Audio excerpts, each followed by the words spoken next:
Welcome to Toffee TV. It is the final word. Everton 1, West Brom 1.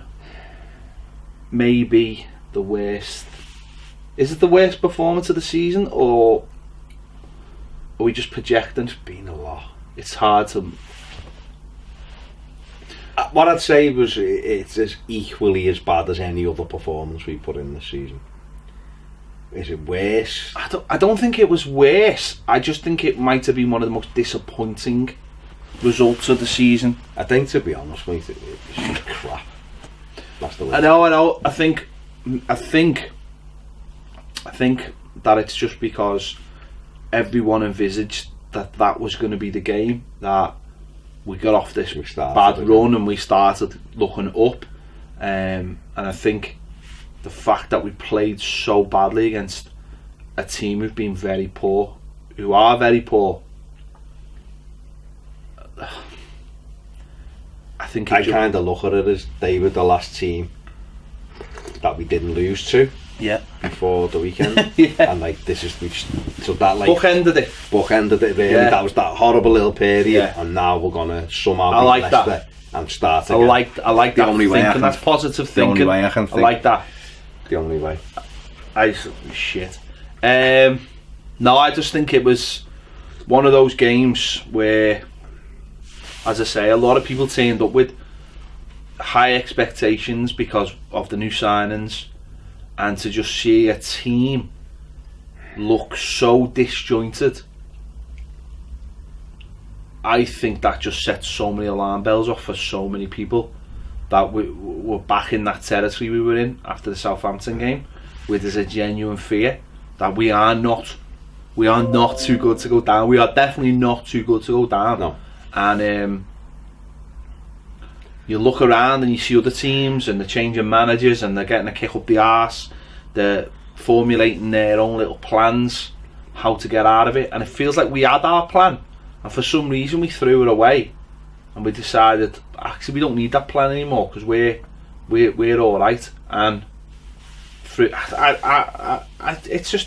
scratch my head with the whole thing. I'm scratching my head with the whole thing, trying to understand at the moment, yeah. Trying to understand how we've gone round in a big circle, really.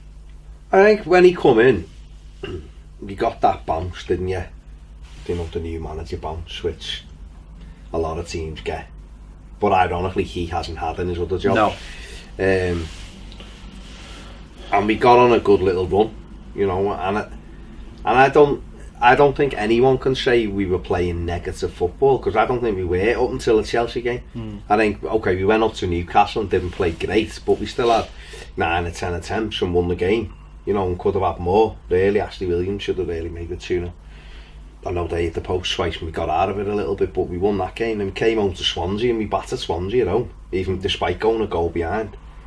You know, like I said to you before off camera, when I walked out to Goodison that day, I didn't think that'll be the last time I've seen us win till, you know, it's going to be what, near the end of January. Well, we had a confidence about us, didn't we, at least? You know, we picked up a few results. We were rigid. We started looking like he said himself has sorted out the back. Now I'm gonna, and it almost seems like since that day, it's just those words have become like something to hang him with, because we've played some. I can't level it Saturday, but within this run, we've obviously had Chelsea, Liverpool, Manchester United, Tottenham.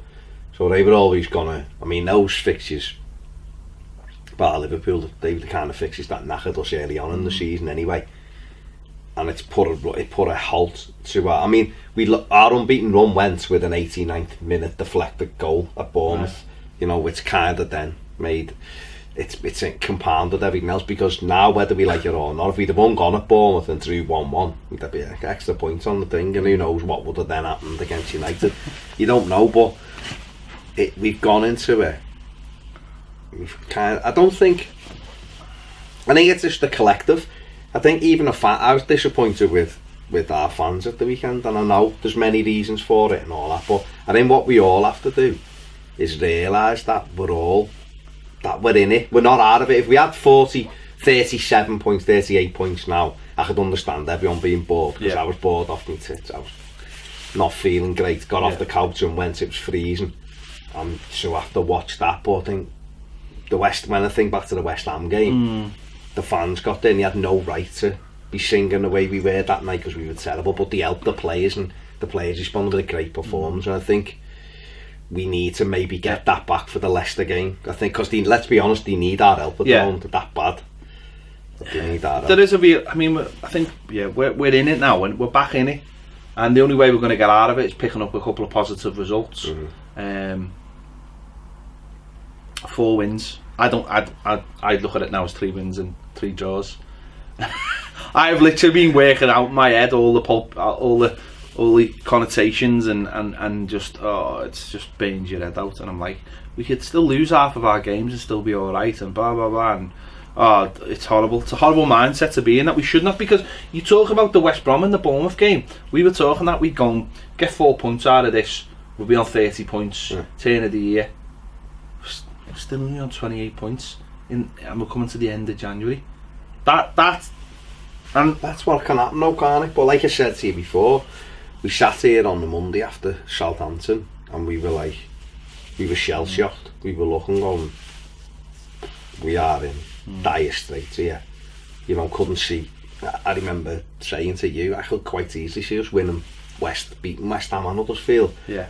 But the other side of that is, imagine if we don't. And luckily we did win those games, and we went on a 8 or 9 unbeaten run, whatever it was, and that came from literally nowhere.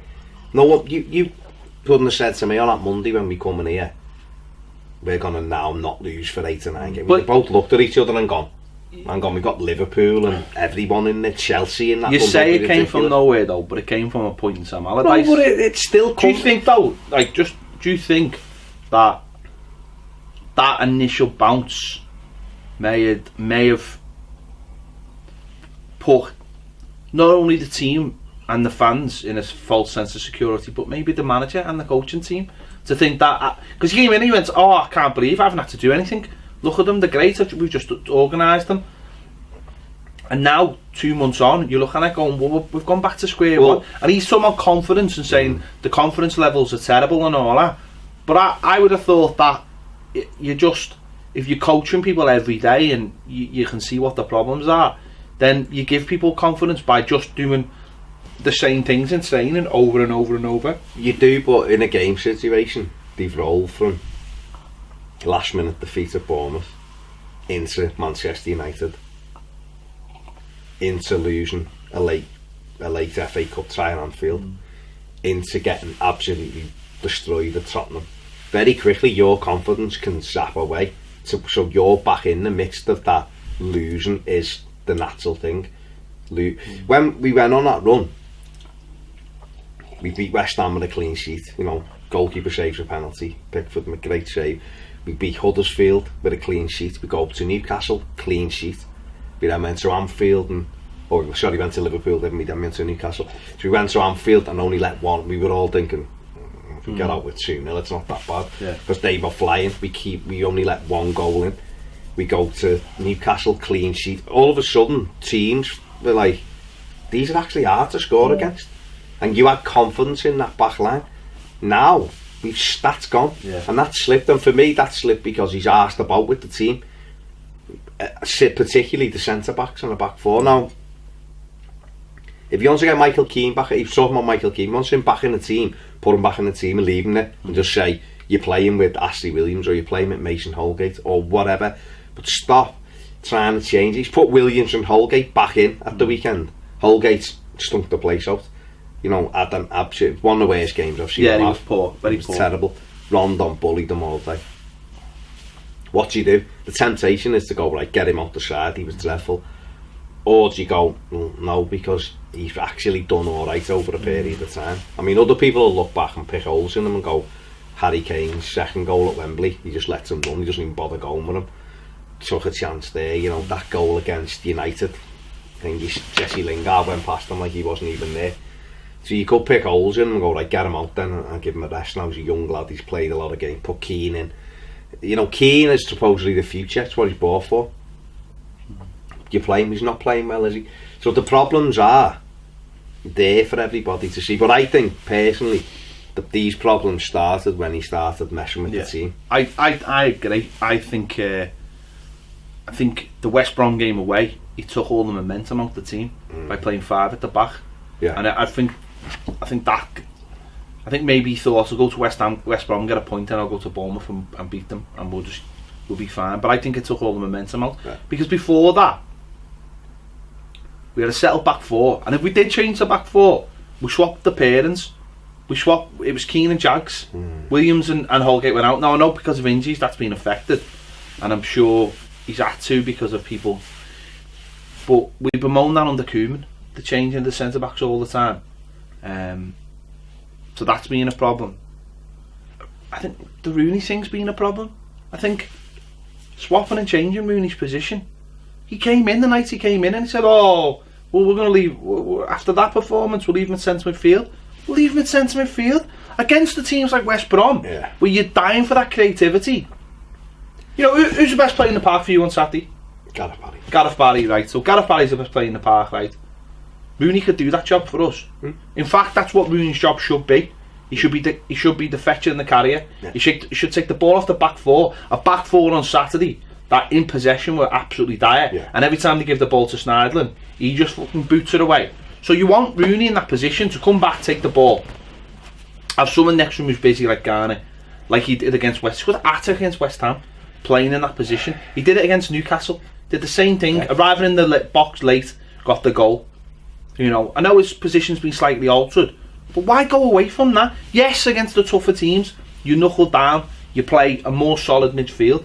But you're not telling me that, you know, if he starts the game against Bournemouth in that position, of course he'd been unwell that week, but if he comes back against Bournemouth and plays in that role, you've got in there, you had Sigurdsson ahead of him, you had, you know, Aaron Lennon playing on the right, so we swap him over. We've now got Walcott in the team.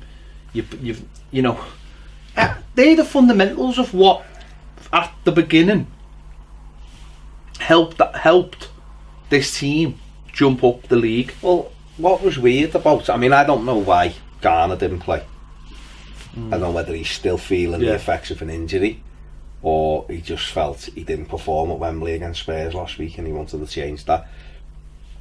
But Rooney should have been in that side. Now, if you're going for one midfield player who's a general, like, you know, who knows the midfield role, then why didn't McCarthy just play? Why wasn't it McCarthy and Rooney? If Garner wasn't fit, why wasn't it McCarthy, Rooney and Sigurdsson? Do you know what I mean? And then go more attack, because it's even the thing, like your front 3, you know, the 3, Vlasic, the kid, he come on at Newcastle, done alright for half an hour, wasn't in the 18 for a while, started at Bournemouth, was it, or United, Manchester United, their own, started against United. He started against Bournemouth. No, he wasn't in at Bournemouth, it was Man U. Started against United at home, so got taken off and he put Lennon on, not in the 18, Liverpool, not in the 18 for Spurs, and starts against West Brom from now. I like Nikola Vlasic, I've got no issue with him. Yeah. Can he play off the left hand side? Probably, if you'd had the left back who bombed on. Yeah. Because it'd be a bit like Pienaar, it'd be a bit like Sigurdsson can play there. Don't let anyone say he can't. He can't play there when you've got Martina behind him, because every time he's looking for the reverse pass the way Pienaar did. This fella doesn't want to go. But even if he's not looking for the reverse pass, the defender's looking for the reverse pass, and it opens up that space. See, people don't. I do not want to go back to this again, but we will, because how can you play football if you don't have a left back, right? That will go forward. And I said this on my video after the match, right? This is not a Martina thing. This is an Everton thing. You cannot play, right? Just for that instance, right? So you've got a left back. Number one doesn't want to go over the halfway line, right? So Saturday we had 2 full backs who didn't want to go over the halfway line. So I don't know whether that's instructions, where the manager said whatever. The manager said, listen, you've got Walcott. We'll come on to him in a minute, Kenny. Well, he was terrible. Stick with Martina. But what I'm saying, so you've got full backs who won't go over the halfway line, right? So you've got on the left hand side, you've got a full back who won't go over the halfway line. So if you've got someone like Vlasic, or you've got or whoever that is, we haven't got a left-footed midfielder. No. So it has to be a right footer. So every time, whether it be Vlasic, Sigurdsson, Balassi, they have to come inside. So if I'm a defender, I'm like, you're not coming inside. Or if you come inside, we'll just like show you back round. You know, keep going round. What that also does is that allows the back four, the full back, to just come in and be like that. They're close to each other. Don't have to worry about all that space out there. No one's going there. So all those gaps, well, we shut those gaps down. No, we don't have to worry about that. You're not stretching us. So we close the gap so no midfielder can run through them and no one can slide a pass in. And it's just dead easy. That makes it dead hard for us to get round them, but we can't get round them because we can't go through them. So where'd you go? Whereas at least if you've got someone, even if Martina didn't ever get the ball, if he would run past Vlasic every time or Sigurdsson every time, that fullback's got a problem then. Where do I go? Do I go with Martino or do I stick with my man? Well, what does that do? That drags the centre back out, or that drags the midfielder over. You suddenly pulling players. You'd have a gap. You suddenly pulling players out of position. That opens up the space for clever players to run into. That doesn't happen with us. You shouldn't have a team that a whole side is redundant, because football teams look and work on minute details every game. If a team they come to Goodison at the weekend and they pushed on us because they knew they didn't have to worry about our left side. They didn't have to worry about it. It was never going to cause them an issue. Yeah. I felt sorry for Young Tosin. Yeah. This should have been the game where we created 10 chances for him. We just shoved them up. Walcott was trying to get involved as much as he can, but he was coming deeper. See, this is what people don't understand with this 4-3-3. They go, oh, no, it's great. It's boss, all the top teams play 4-3-3. Go and watch the top teams. Watch how they play 4-3-3. Right? Because they play 4-3-3. So they're three front men. I'll break it down because obviously some people don't understand it. They play 4-3-3. So they play three forwards on the back four. Yeah. All the time. So the pitch is stretched. Watch the way Everton try to play 4-3-3. It's 4-5-1. I watched. Well, I didn't watch it all. I watched a little bit of Barcelona last night, right? Yeah. Now they're the best. They're the best. So they're the best. We're not comparing Everton with Barcelona. Don't be silly. 2 years ago we did that. No, it was three. It was three. Come on. But I watched them last night. They're the best, and I don't even think they're playing three at the front at the moment. I think they're just playing two. Yeah. But anyway, 0-0 at half time. Do you know what the final score was? 5-0. 5-0. They won the game. So 4 of their goals. Thinking Bayern Munich. Where the blend? 4 of their goals. Yeah. Do you know what 4 of their goals came from? No, go on, tell me. Enlighten me. The opposition trying to play out from the back, right?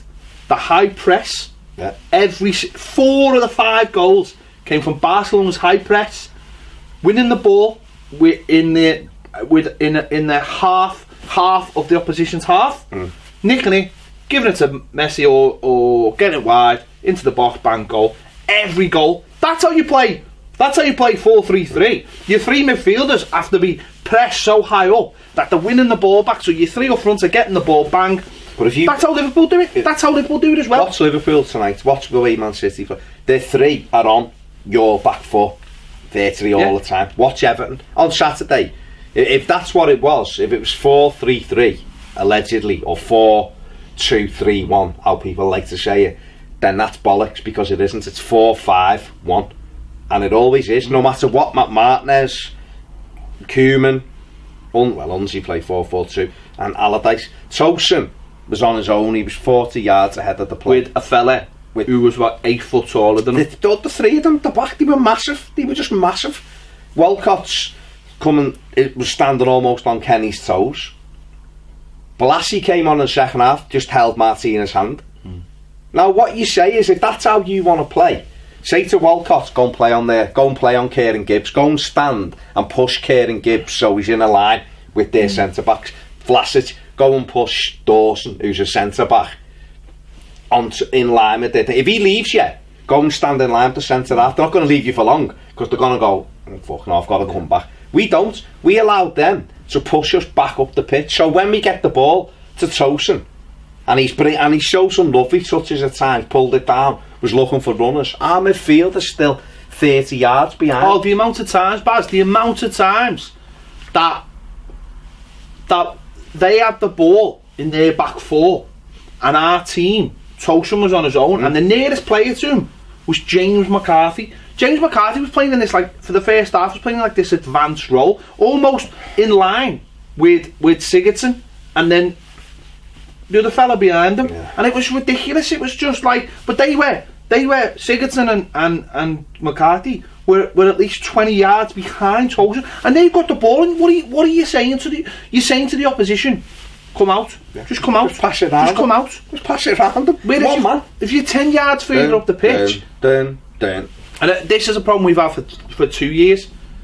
And it comes from bad recruitment of not buying a centre back with pace, and two centre backs with pace that say we're not worried about the ball over the top, or a full back with pace, and you say we're not worried about the ball over the top. We'll deal with that. We'll deal with that all day. You try and look at Spurs last week. Look how high their back four was, because they weren't arsed. They've got a keeper that will come up fucking halfway in his own half. You've got full backs who'll deal with it.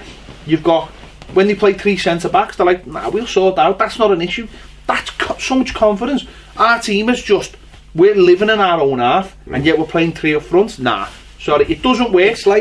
It's when you watch us going forward. Well, when we try to go forward, this is why things break down. We're running. Kenny's biggest attribute was he was an attacking fullback, like Coleman, only he was a better crosser of the ball. We've now got a lad in the box who's good in the air. He didn't put one cross in, John Joe Kenny, the weekend, because he never went past. But I don't know, but the way our fullbacks played on Saturday suggests to me that they've been told not to go forward. Well, Martina doesn't do it anyway, because he doesn't want to use his left foot. He always stops. Let me just throw a caveat into that before we talk about this. I did feel sorry. I mean, the problem with Walcott, with Kenny Saturday, and Toshin to that extent was Walcott. You could tell. You could tell in the first half. I've never played footy with any use. I haven't got a clue. Like you said before, the amount of times Walcott was standing in Kenny's almost running space was obvious that. Yeah. And second half that got a little bit better, and Walcott got better because of it. So you could see that there was no relationship, and why would there be? And you could see that early on with Kenny and everybody. Because we said ourselves, we've watched Kenny, we've seen him last season. Defensively, I'm not even going to say I'm not going to big him up and say, oh, we think he's a brilliant right back. We thought he was a good attacking right back. That's why we liked him, and that's what we want to see. We like our in the last 10 years, we've witnessed. Let's be honest, we had the best two full-backs. We were the blueprint for Spurs, for Man City, for Real Madrid, a lot, No, but we had two of the best, and we did it really well, and we like that. We like that style. And we looked at Kenny and went, there's a player who can do that. And early on you could see signs of it, but things weren't clicking. And when you watch the Sunderland game and you're seeing that he was playing on the same side as lads he played with in the under-23s, like Davies, and they knew what he was good at, and you could see it. And Saturday, I thought first half, Kenny wanted to go round Walcott, but Walcott wasn't getting in that position, and that's fine. I can understand that. But second half, it looked like to me like Kenny had just been told, "Don't go forward." And if that's what he is being told, then it's been wasted. I'm not saying he had a good game. He was shite. He really was shite. I mean, he went back to pre Allardyce days where he couldn't even pass it. Never mind run. But so I just wanted to throw that in because I did think that was just one of those things. But fullbacks, it annoys me so much. They're such a big part of football. I think the makeup of our team is all wrong. It's totally wrong, and it's born out of the left-hand side, I'm afraid. And people can like it or not. It's not a personal thing on Martina. No, it's not. Because if Martina was left-footed and could go down and throw crosses in, this probably wouldn't be an issue.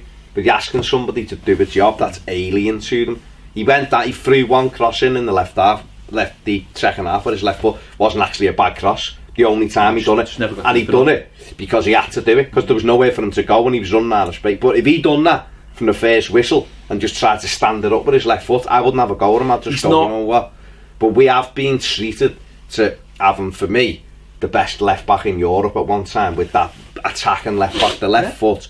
There's now Baines' left foot. Still now, People go, he's crap though, he's on the decline. You put him back in now, you'd go, Jesus Christ, we missed this kid with that left foot, because it opens the pitch up. We've got a team that come, forget all the teams who'll come and swarm all over you like Spurs and Man City and what Liverpool will try and do.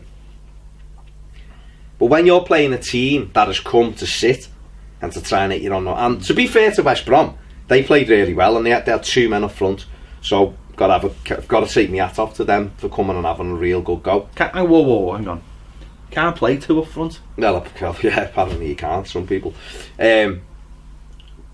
But they come and sit, so for all, like you just said there, for all of those reasons, all of a sudden the job's made 15% easier before a ball's being kicked, because they look and go, this fella doesn't want to run down, he doesn't get past anyone, he won't use his left foot, the players don't really use him, so that side's cut off.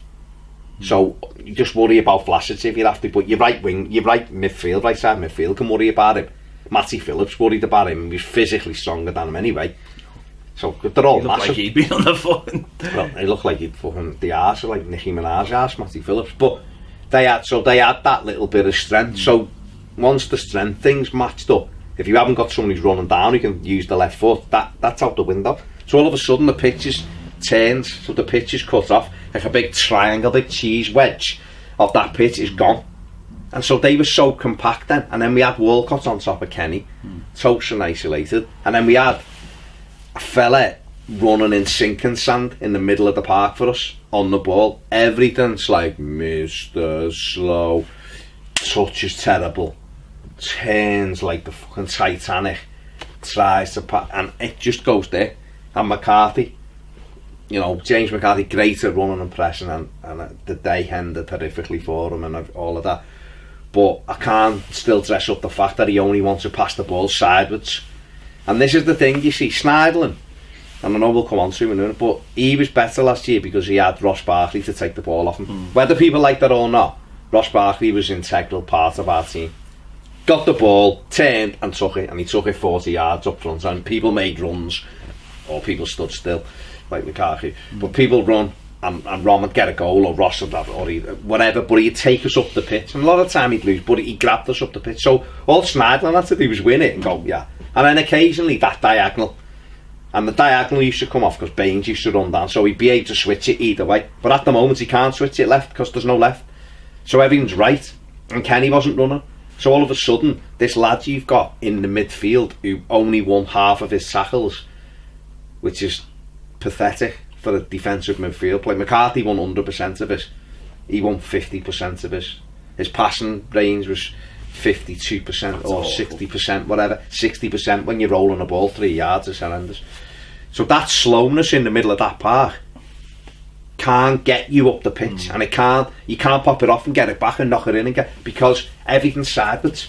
So when you're going sideways, that team can just get their shit. So they sit, they protect, and all of a sudden you see what you're seeing, which is us getting it. How many times did we have it in the final third and it go back, and it go back, and it go across the centre backs, and then it come back, and it come, and it wasn't in back cross, it was back, or they broke it up. Especially in the first half, we give them a goal, and then they done that, and that the game plan went out the window. Totally, if there was a game plan. I don't know what the game plan is. I can't see it. I think that's one of the biggest problems, is that there's no identity to this team. It's a fucking patchwork quilt of different Look at the goal. eras. Look at the goal. Right, it was a lovely goal from their perspective. The ball at the outside of the foot was superb. Holgate's got his arm up.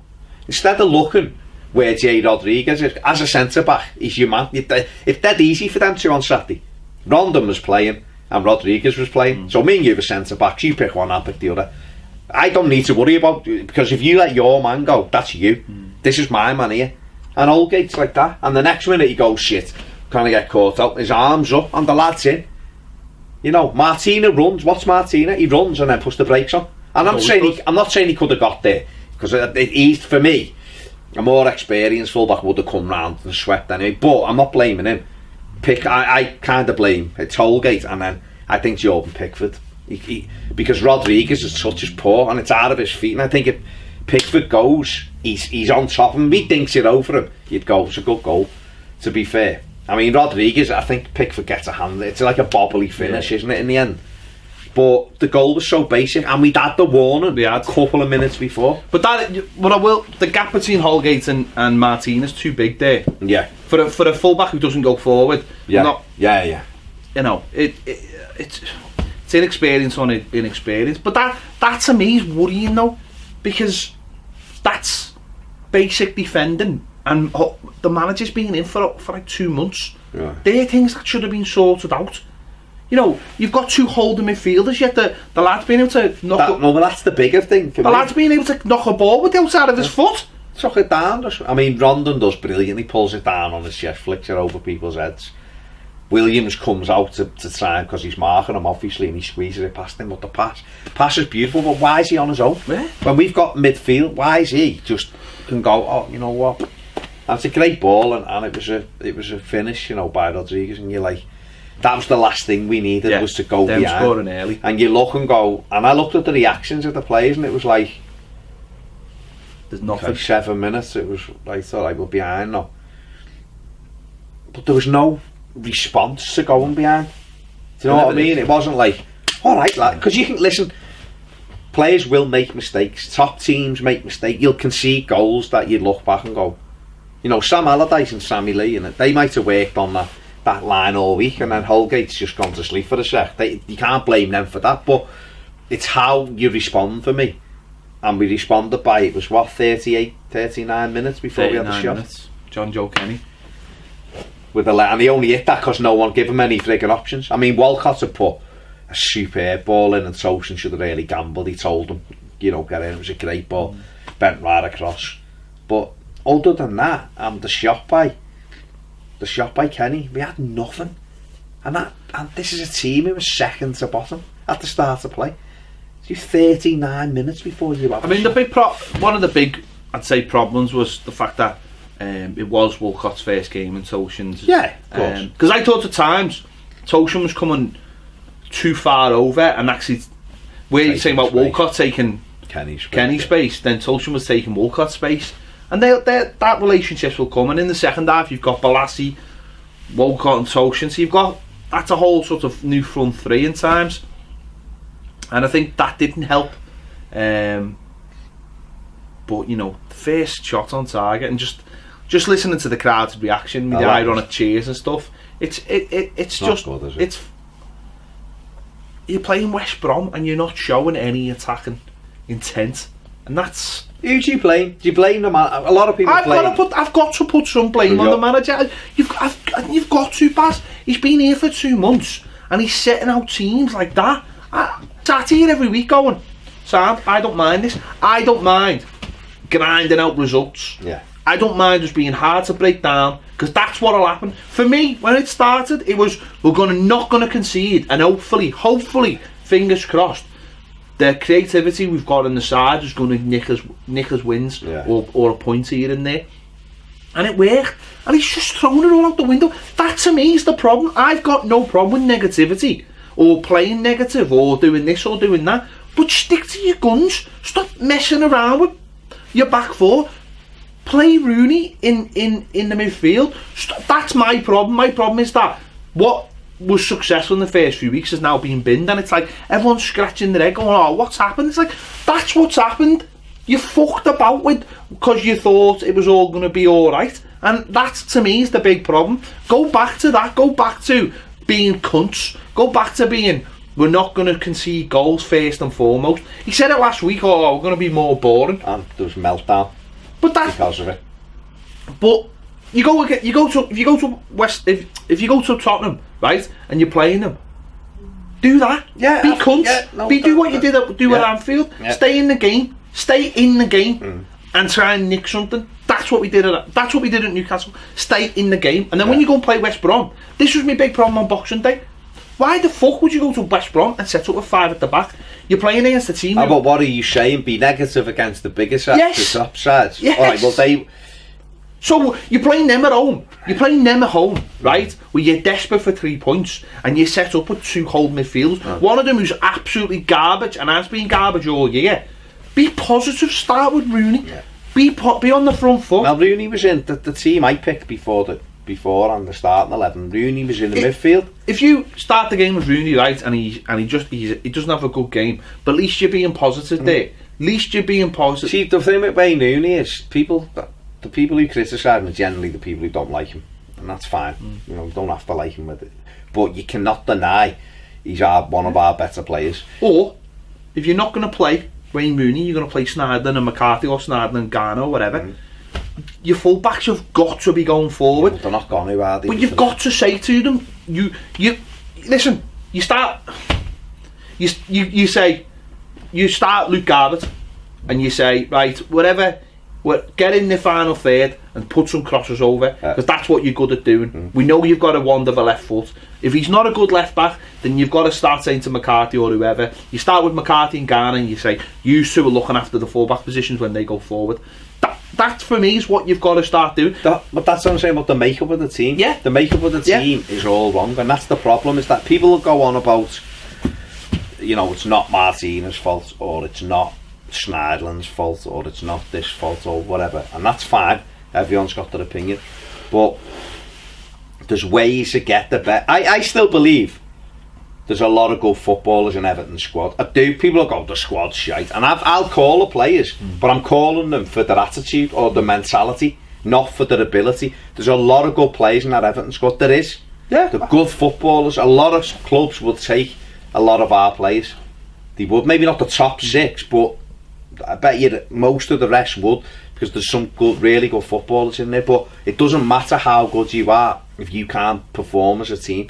And the best way for Allardyce or the best way for any manager, is to find a system that suits and work the players. Morgan Schneiderlin, for argument's sake, is so goddamn slow at the moment. Now, I don't know whether he didn't appear this slow last season, but maybe he was, and maybe we just, with Lukaku and with Barkley and with having a fit Baines and with us attacking a bit more, maybe that didn't show up as much. Maybe he just won it and give it, and then everyone else took it over. So all he had to do was win the ball. Right, this year it's like he's wants to dominate the ball and stuff. He's too slow at it. So there's a big hole in our midfield, and we haven't got anyone like for like with Ross. So you have to plug those gaps differently. Our fullback, the left hand side, has showed up. We weren't saying this when Baines was in the team, maybe. We weren't going, our left hand side's terrible. We weren't. And we had a bit more balance. Baines has been out for, the end of November, all of December, all of January. He's been out for 2.5 months. And that 2.5 months has coincided with our worst spell, I would say, in terms of looking like a football team. Do you know what I mean? Having balance. Okay, we got some results under Allardyce and stuff like that, but it was, like you said, there was a definite be negative, or not be negative, but be careful with what you're doing. Nick the goal and all. You're not going to be able to do that all season. You're not, because you'll get pulled into different games. But there's players in this team now that by putting them in, you're not helping the team or us. And Vlasic coming in off the left on the left hand side, and he's not the quickest, and you've got a fullback that doesn't want to run past them and hasn't got a left foot. Well, that doesn't help. You know, where maybe Luckman, someone who'll get the ball and run at pace. But listen, Balassi hasn't played well for a few. You know, and he was gonna be like this. Yeah, of course he was in for the power and a bit of pace and the ability to hold the ball. He come on Saturday and stood 2 yards away from Martina. So you're like, he was below me, and I'm thinking, why aren't you 20 yards further up the pitch? Don't let them push you back to the halfway line. Go and stand. There was one in the second half. He come and got the ball.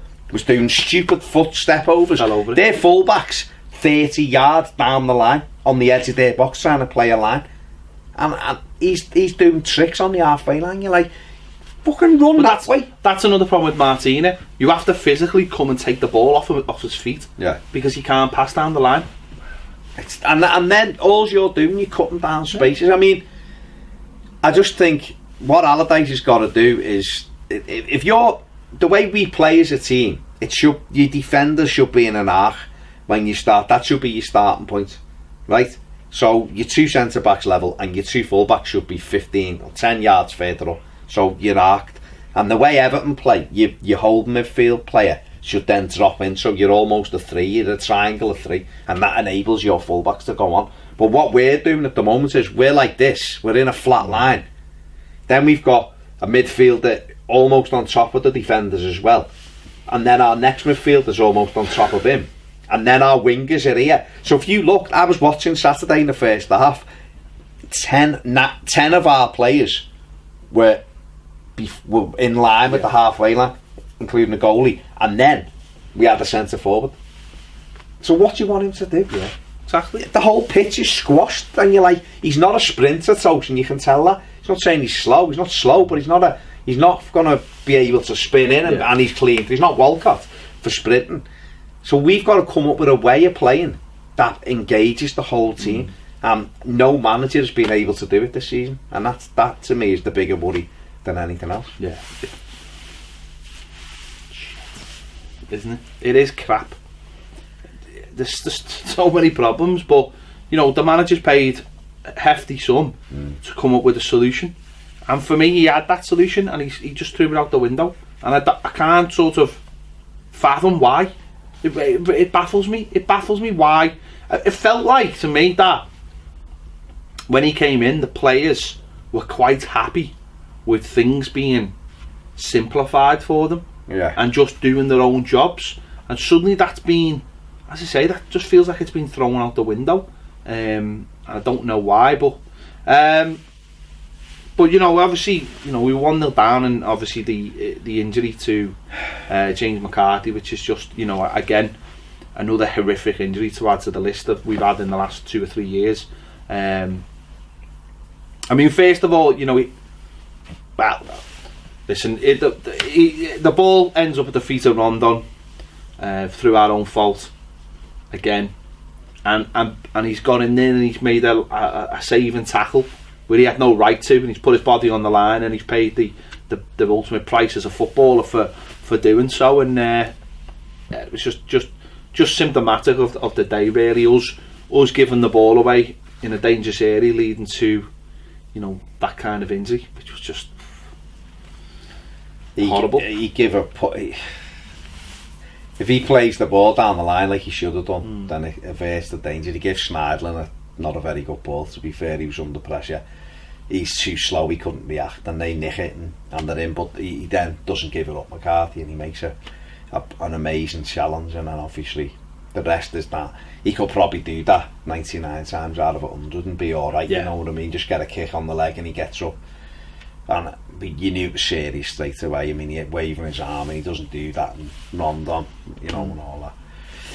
You know, when a manager come out and was right, and we're playing people in our own half, facing our goal under pressure with the ball, we're making our own problems, and it's resulted in us losing a lad who it's took best part of 8 months to get fit, and was just starting to look like his old self again. He was pressing, you know, and if you put him in and got the team a bit more balanced, he'd have only got better, you know. And the kid has had no luck for the last couple of years, you know, and Everton as a team, you know, if we didn't have bad luck, we'd have no luck at all, and that just seems to be the way it is. And it's a horrendous injury, and I'll be honest, it's one that worries me, how he'll come back from this, because it's took him a while to get back from muscular injuries, a double break of it. Well, it's a year, isn't it? It's a year. It's a year easily. So, you know, we wish him obviously all the very best, and it's just berserk, isn't it? That the amount of tackles he's probably done in his life, and got kicked, and he's just got up and got on with it, or he's had a bruise or whatever, and that wasn't a knock, but it was just a block. Yeah, there's no malice. The lads just kicked through it, trying to have a shot. You know, and he's that strong, Rondon, and you know, it just shows you players putting, you know, he's prepared to, his attitude and his commitment is prepared to that in there, where other players might have just got back and tried to usher it, you know, or just put a bit of pressure on it. He's threw himself at the ball, and he's made an absolutely incredible challenge, but he's paid for it heavily. And yeah, because at that, you know, 2-0 there, and the game's dead and buried, isn't it? Dead and buried there if he scores, like, so. Yeah, sad, very sad. You know, as you say, get so much time coming back, and his attitude's been spot on, you know, which has been fair enough. And yeah, but you know, we got, I think we got better than we second half. Obviously, Rooney had to come onto the pitch and started passing the ball forward. You know, he lost it a couple of times, but he's positive in his play.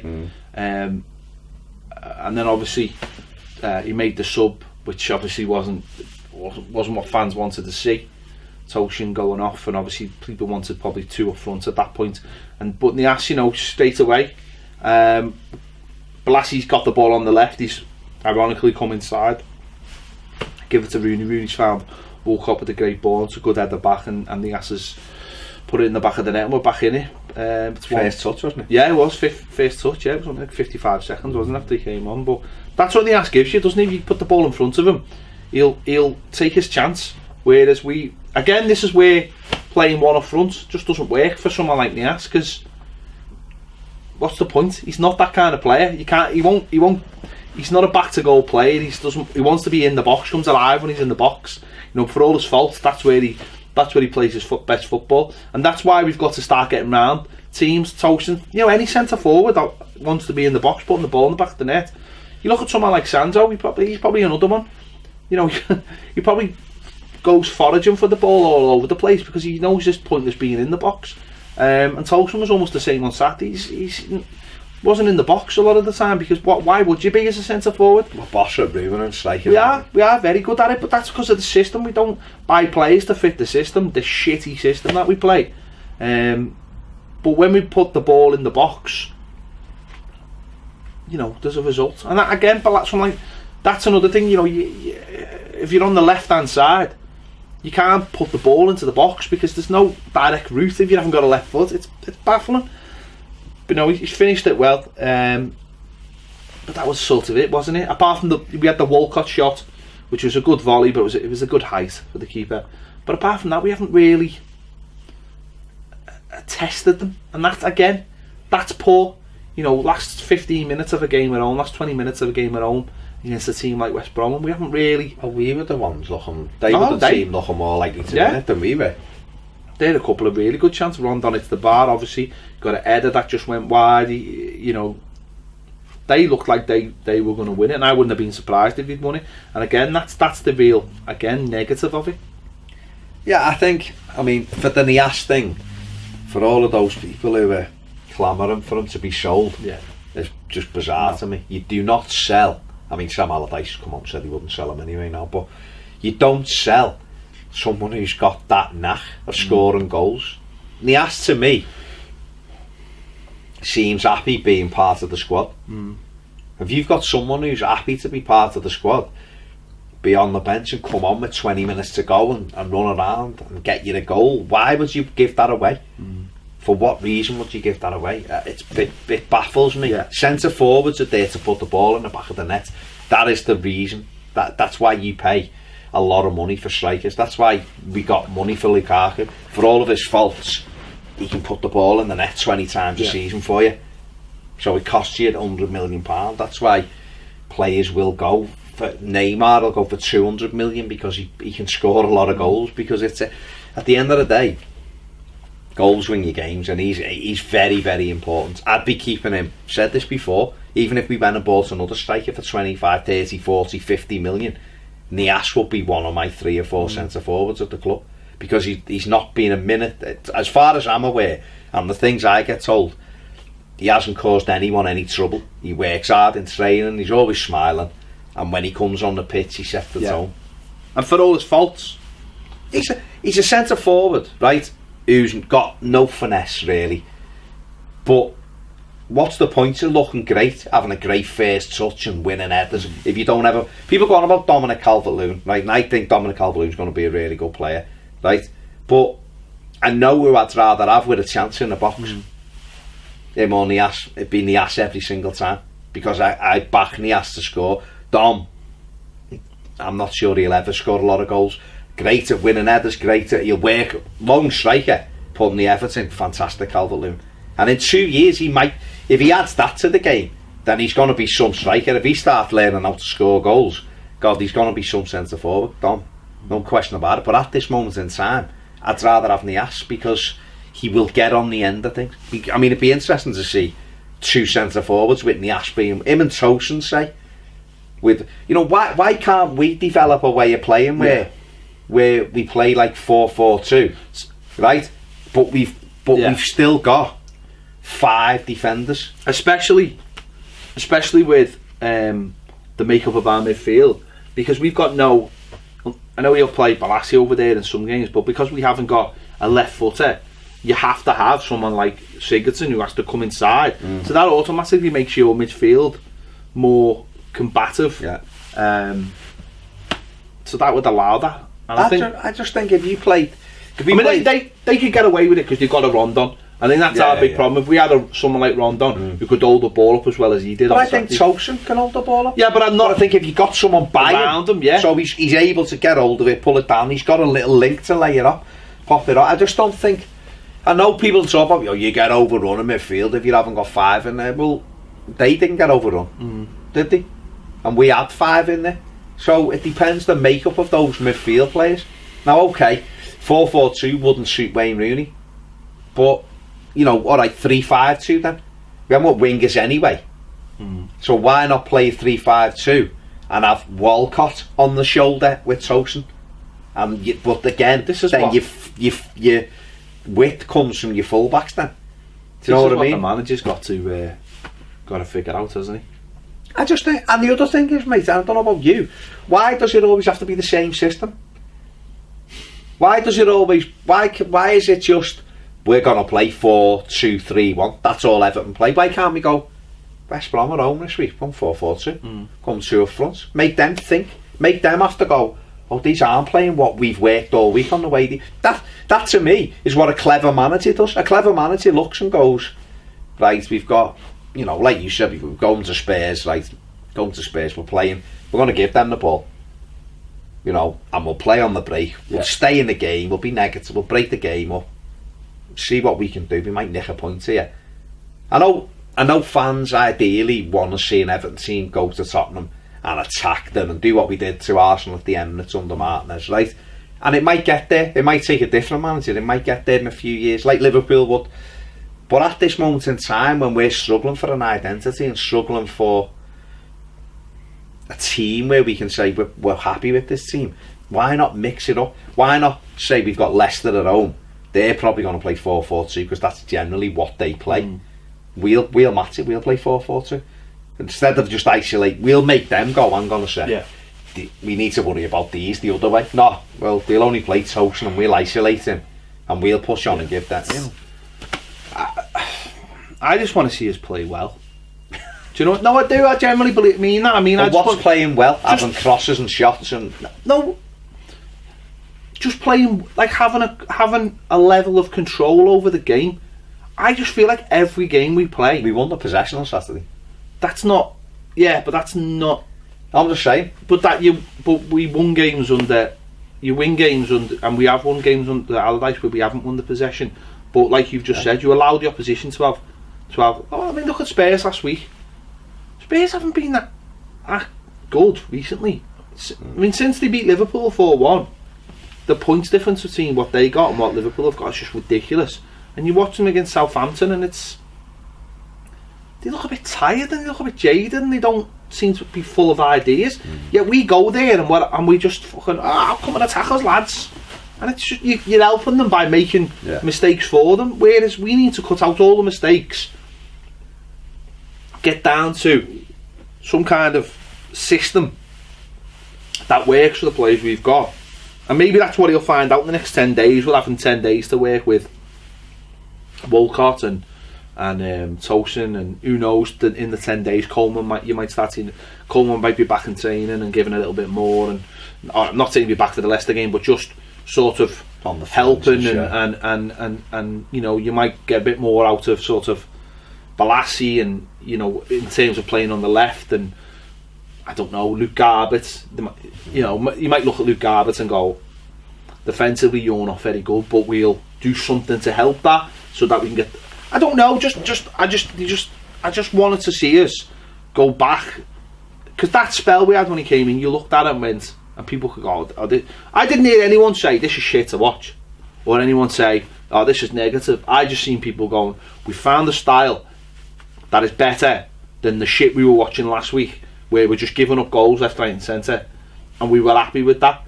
Now, for me, if people turned around now and said, oh well, it's the same, we're just getting beat, then it's not, is it? Because we're just not the same team that we were in his first. You know, look, against when we played Chelsea, there was never any feeling that they were going to score. No, there was never a feeling. We stayed in the game. We were tight. We were solid, and we nearly nicked it at the end. And you came off the ground going, job done today, done really well. And you went, let's go to West Brom and let's defend the same.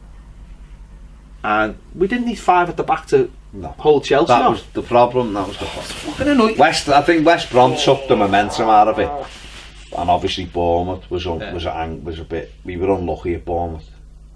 But what I don't understand is, I know we had to change the team, make up of the team.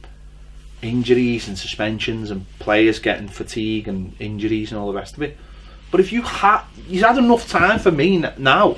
But if you have the principles in place, then the player who comes in replaces that player. He knows what his job is.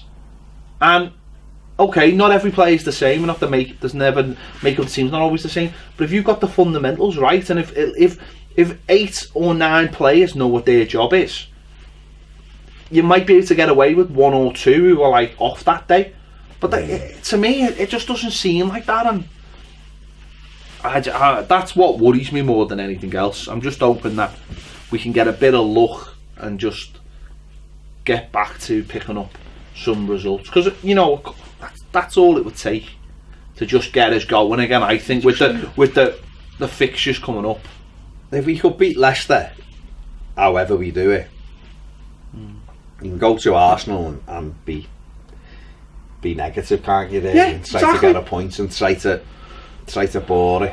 bore it out, and then that'd be an extra point, and then you move on then to your next game, which I think is Crystal Palace at home, and that's a different game. That's a game where you're going after them and trying to get it, but we need a confidence boost, and even if they went and beat Leicester and then lost at Arsenal, it's only been a couple of games since you got that winning feeling. So it's like, come on boys, we're strong at home, let's keep it going. I mean, it sounds stupid, but I suppose it was important not to lose on Saturday. I know that's not what everyone wants to hear, it's certainly not what I want to be saying, but it did stop the run of defeats.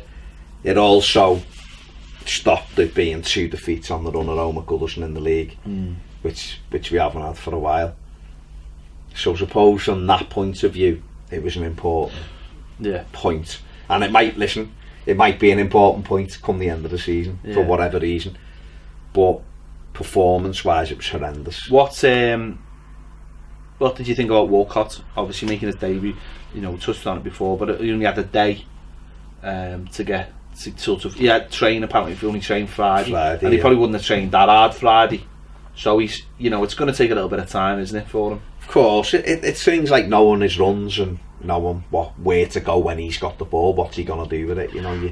You're almost watching like you are as a fan, as a player there when he's got it. It was like the ball he put in for Tosun, it was fantastic ball, but they haven't. It's not like he does that every week, so Tosun can think he's got it, I'm going in my position, and he comes in it. It's all partnerships, isn't it? The lad, I thought he'd done well enough. I thought he was better in the second half than he was in the first half. Yeah, but he works hard. He's not afraid to run back and help his full-back out, which is great. I think he's a big upgrade on Aaron Lennon, ability-wise and pace-wise. I think Lennon attitude is fantastic, and obviously we'll miss that in the squad. But I thought he applied himself really well. He showed enough to think he can be a good player for us. I think he might have got a bit of a rude awakening to how we are, and I think I'm hoping that as a player he'll know that he's going to have to take more responsibility on his shoulders and can't just be At Arsenal, I suppose, if you have a bad game, you can. It doesn't maybe might wouldn't have stood out as much because everyone else was playing well and you're part of a collective. Yeah. But listen, I'm not saying if he has a bad game it'll stand out either because everyone has a bad game. But I think hopefully as a player he might take more responsibility more responsibility, and that's what we need. We need him to be. Whereas Arsenal, he might have gone, well, you know what, I'll play a little pass here and I'll get it back. Whereas here, he might just go, well, no, I'll keep this and I'll run at them and I'll use my pace and I'll be a little bit more effective. Because he seems an intelligent person, and hopefully he's an intelligent footballer and realises that the level is not going to be as high as Arsenal, and he's got to push himself on a little bit. I seen an interview with him, I think it might have been with Everton TV after the game. He asked him about that, the responsibility, saying it's more pressure on you, to, because you've come. And he was like, yeah, well, that's what I want. And he's 28, isn't he? So I wonder how he felt in himself in that Arsenal side. Did he ever feel like players were looking to him to do something, or was he the one that was like, because he was there from being 16, was he the one who was a little bit like, I'm just in this dressing room with all of these great players, and no matter how much he contributed, where because he's moved clubs now, he's coming to our dressing room from Arsenal, and people can call Arsenal all they want, but this is the first year since he's been signed, he hasn't been in the Champions League, so he played Champions League football every year. He's won 3 FA Cups with them, he's always in the top 4, so he's coming to our dressing room, and people will be looking for him now to take responsibility, like you just said, and we need you to win us the game, and that kind of thing. He can be a big, if he wants to be, he can be almost like the big name at Everton. I know he'll not necessarily signed like that, but like even like on Friday night, driving through town, and the big billboard in town, the big video screen, big thing on it, Theo Walcott, welcome to Everton. Like it's part of the season ticket thing, but like big Bob was just there on the board. Do you know what I mean? Like that's like a huge statement. Like anyone coming into the city centre would have seen that on like 13 Friday night. He's a name, isn't he? He's got like 2 million followers. He's your name. That's what I'm saying. I'm hoping he takes that on board and understands that at his age he's got. I hope he understands that he can take this team, and he's got to. I want him to. Effectively, I want him to be a leader. I want him to go in the dressing room. That's, for me, feels like it's. I don't know. For all the leaders we bought, it doesn't feel like there's any leadership. Like Saturday, he was last off the pitch. And he's clapping all the fans, and everyone had gone. Everyone had gone off the pitch, and he's still clapping them. And I hope, maybe I don't know whether because it was his first game or whatever, but just that go up to a level so people feel like they can back here and take that little bit of responsibility, because I don't feel like there's anyone else at the club doing that. I mean, Wayne does it to an extent, but I think there's baggage with Wayne. It almost feels like, although we've got Wayne Rooney, he's a massive name, it almost feels like, I don't know, he's not getting pushed to the levels he should be getting pushed to. Do you know what I mean? Like for me, like things like the season ticket campaign should have had Wayne Rooney's face all over it, but it feels like the club are like a little bit embarrassed because of what's gone before. We can't use Wayne because of he went away and he's come back and back. It's like, fucking hell, he's one of the most recognisable footballers in the world. And I don't know whether Rooney's been caught up in that whole thing and other things that have happened. So we need leaders, and I'm hoping Walcott becomes one of them. It's difficult, isn't it? Because he's only just come in. Oh yeah. But I think he's a big name. He's been at Arsenal. People know him. And I think he could have gone back to Southampton. Would have been comfortable for him. Bournemouth wanted him. A couple of other teams were interested. And he's chosen to come up north. He's chosen to come to Everton under Sam Allardyce. Now, when you look at it, you go, doesn't seem like a Sam Allardyce type of player. The way Sam Allardyce is perceived to play, and to be fair, the way we're playing at the minute. So he took that chance himself. But I know what you mean. He can be almost our poster boy. As we're going to give him the ball. He's going to win us the game. He can be the face of Everton for a few years. But to do that, I think the whole team needs to improve. I think the problem when you look at Everton is, or certainly the feeling I get when I watch it, they're just all individuals. Yeah. They just look like a team of individuals. They don't look like a team. No. They look like, I look after myself, you do that. And we need some togetherness. That's systematic of the turnover though, isn't it? It is. It's a big thing. And And the manager's disappearing. Yeah, I said this in me post-match stuff. And I don't know whether some people took it the wrong way, because I wasn't saying I wasn't having a go. Well, I was in a way, but I just think that this season is the culmination of 4 years of bad recruitment. Because, you know, we could do a whole show on this, but just very quickly, I just feel like we will do, but I just feel like we had aging players coming to the end. When Moyes was leaving, we had players who were maybe 2 years away from being finished, right? And the players that we replaced them, we were looking to replace them with, we've already sold, right? Yeah. So but those players are still at the club and still playing. So you're supposed to have a crossover, right? And there's been no natural crossover because the players we bought have already left, and the stop gaps, like let's just say like Lennon, Tom Cleverley, Besic, I can reel off more. They're just not good enough, and we've just come to the point where we've just bought badly for 4 years without bedding in play. Do you know what I mean? Like, so I said this on the video, the left back situation, Leighton Baines' replacement should have been getting bought for me the end of the 2012 season when he picked up the injury against Liverpool in the semi-final. That's when his replacement should have been getting bought young, right? Crossover. There's other areas of the pitch that should have been the same as that. Jagielka's replacement should have been 2 years ago. And what it's led to is just a massive influx of players to the situation now where we've got what we've got now. We've just got loads of individuals on the pitch. Players who haven't even been given a chance. And just a big mess.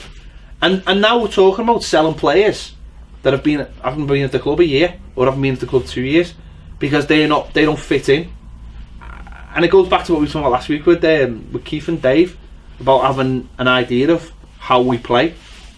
But if you don't replace players when they're supposed to be replaced, you get what you get beginning of this season where you need to bring in 7 players at once. Like you need to. Yeah. Instead of saying right, who do we need replacing this? Who needs to be replaced next summer? Well, he does. Right, we'll get his replacements in now. So they've got a year. Yeah. With the crossover, and you don't come to the point where you're like, he's finished now, we need a replacement now. Well, what about the bedding in period? Forget about that. He needs to play, and you get the situation with Michael Keane. So you end up having a load of individuals who've not settled into the club, playing next to the kid next to them, who has been a kid this year, let's say. It's just a fuck up. It's just a big fuck up. So then that leads to the position where you've got kids playing, kids getting screamed at, kids getting fucking abused, kids who you want to see do well.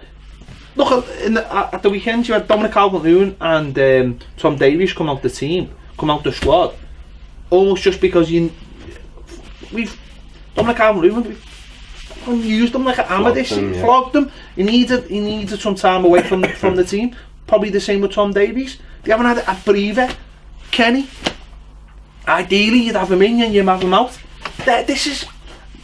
And they're the young players. Well, I think the problem, it sounds great in theory, and some of that's how real football clubs work though, Baz. Yeah, but Seamus Coleman's a broken leg, so Kenny wouldn't be playing, but he'd be the backup. But the problem is that your first choice has got a broken leg. Kenny's playing, Holgate's played it, and our other, but we've got 4 right backs. That's what I'm saying. But we haven't though, have we? We haven't got 4. Well, we have. No, hang on. When Seamus Coleman broke his leg, who was the backup right back?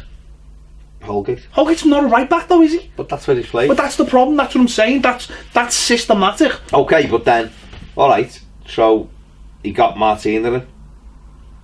Who's shit. But the point is, no, what I'm saying is, that's the point, isn't it? When Coleman broke his leg, there was no right back on the bench who was a proper established right back. Like, look, Kyle Walker, right? We could do another show, we should do another show. But Kyle Walker, they already had his replacement at the club. They'd already identified his backup. No, but to me, there wouldn't have been any value in buying another right back. Because surely you've got to though. Because we got John Joe Kenny, so right, stop this progress. But that's not necessarily the left back side. There you go. Is the problem? There you go. Because I think under Martinez, left midfielder. No, I know. Under Martinez, Garber was identified, wasn't it? There was a path, as he told us. We've got a career path. Blah de blah de blah. Right, but there's nobody else. Brendan Galloway was there and played there, but then he's been bombed. So that's an issue. The fact that we're now sat here, we haven't got a left-footed player at the club in the first team pool. Now Garbutt's been pulled into it now, but other than Baines, we had nobody for the first 4 months of the season who could kick with the left foot. Nobody. But that's what I'm saying. So it's the same at left midfield. Yeah. No, that's on. Yeah. You right. If Morales was the left midfielder, let's just say, why wasn't? So no one was when Pienaar went. Someone should have been identified. That's what I'm saying. There's for so long there's been no natural, and I know for a long time it was because of financial reasons, but there was no like successor. So you had Baines and you had Oviedo, and then he sold Oviedo, and it was like, we'll lose the backup. Yeah. And he said at the time, I don't really want to sell him, but I just feel like that's what I'm saying. It's all come to a head this season for me because it's been like, well, we need seven because we did need 7. We needed more than 7. But you shouldn't be buying that many players at once. Alright, well, is this? I mean, this is for another show, really. Let's move on. Let's move on. Snyderling's fucking shit. Why does he get a game? He's playing. Fucking shit. Why does he get a game of football? I don't know. At the moment, this season, his form has been terrible. It really has. It's been terrible. What has happened to him? He was a good player last season. He's been a good player at Southampton. United, I don't know. He must have done alright. He played 30 odd games, I think, but then Marino come in and didn't fancy him. And I think to get the best out of Snyderland, I think you need to have the right kind of players around him, and we haven't. And so what's happened this season is his form's just gone like that. We seen it early on. Rosenberg split and things like that. He was terrible, and you were like, fucking hell, stop shagging your bird every day because you've been married. Have a day off and just have a bit of energy. But we were saying that early. I know. And it's still happening now. So I walked out the ground on Saturday and I'm walking down the road and I'm having a chat about the game, and there's the guy started talking and he went, I'm a West Brom fan. And he was an oldish fella, you know, looked like he'd stepped out of Peaky Blinders, to be honest. But he was a nice fella, and he went, I can't believe how bad you were. But he wasn't being funny or anything, he was being like nice to us. And he went, and as for that Snyderland, and you know when you're talking about a player, and obviously if it's like a hive, you get like the hive sort of mentality, where you're all just you just all buy into it, because you see him every week and you can't, and sometimes you just need a pair of fresh eyes to just tell you. Positive or negative, you know what I mean? Some people, you think you're flying and someone will go, he's a shite. If you didn't have him, if only we'd listened, would Lukaku. And he just went, that's Snyderland. He's fucking terrible. He said, I've never seen a player have such a bad game or go off a cliff. I was like, fucking hell, I wish you'd bought him last year, you know? Yeah. No, but that gives you sort of, you go, yeah, I did see the same thing. I did. My eyes didn't fool me. He was absolutely terrible. I mean, it's slowness in it. I remember going back to the Brighton, when Brighton won the penalty, and it was because of him. Yeah. And he was like that on the night. There was one, I don't know, did it lead to the McCarthy, where he let the ball go across him.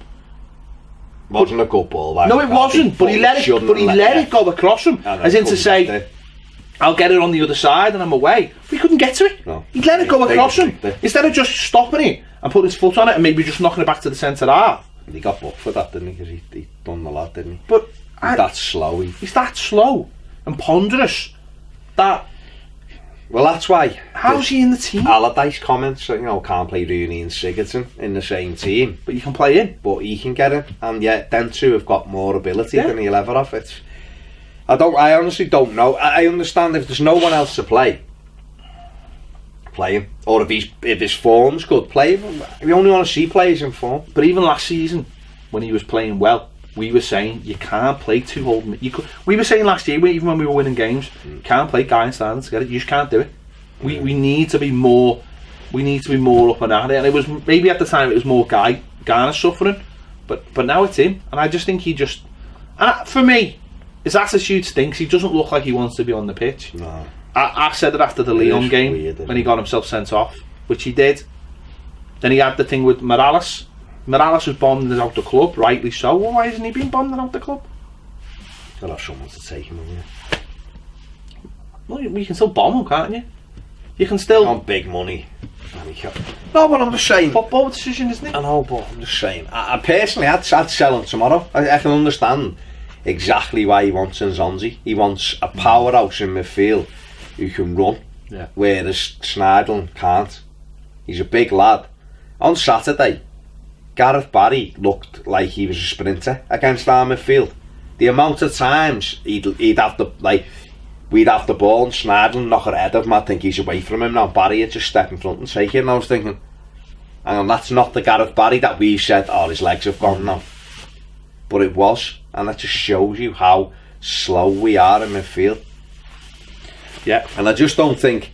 I think for this Everton team to work the way it is, Garner has to play, because he's the one who can get around a bit. Tom Davies, people have a go with Tom Davies, always trying to pass the ball forward. He's always trying to get us down the other end of the pitch. When Sneijder plays, everything's back or sideways.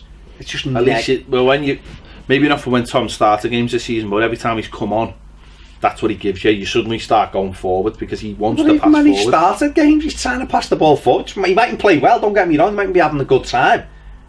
But every time he tries to pass the ball forward, and if Tom simplified his game. For me personally, Sneijder wouldn't be in the 18 at the moment, because I don't think he's playing well enough. And yet Allardyce is playing him every week. It can only be for his height, but that's a shit excuse to play. It is to play someone. It is. I don't know what's happened soon, but I don't know. He's fell off a cliff, hasn't he, massively? As we said, when we seen him come back from the summer, he just like, I don't know. Maybe he just lost interest in football. Maybe he has.